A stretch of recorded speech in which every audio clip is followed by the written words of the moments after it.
भंडाऱ्याच्या तुमसर मोहाडीमधील आंधळगाव भागात अपुऱ्या वीज पुरवठ्यामुळे शेतकरी चिंतेत। पाण्याअभावी धान शेतीला भेगा, 12 तास वीज देण्याची शेतकऱ्यांची मागणी।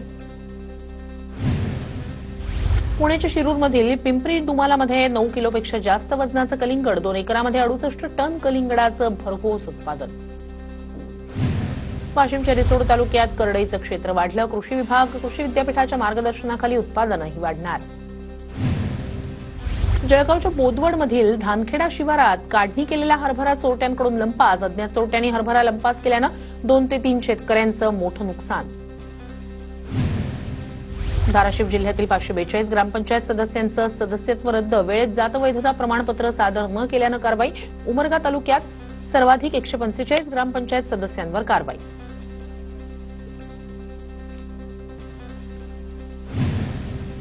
जळगावच्या पाचोऱ्यात गौण खनिजाची अवैध चोरी करणाऱ्यांवर तहसीलदारांची धडक कारवाई। गिरणा नदीपात्रात अवैधपणे गौण खनिजाचं उत्खनन करणारे जेसीबी जप्त। पुणे सातारा महामार्गावर खेडशिवापूर ते कापूरहोळ गावादरम्यान रस्त्यावरचं डांबर उखडलेलं, दुचाकीस्वारांचा वारंवार अपघात, काम पूर्ण न केल्यास आंदोलनाचा गावकऱ्यांचा इशारा। रायगडच्या माथेरान शहरात मध्य रेल्वेच्या विश्रामगृहात काम करणाऱ्या कामगाराची हत्या, मोबाईलच्या वादातून 3 कामगारांमध्ये हाणामारी, माथेरान पोलिसांकडून दोघांना अटक।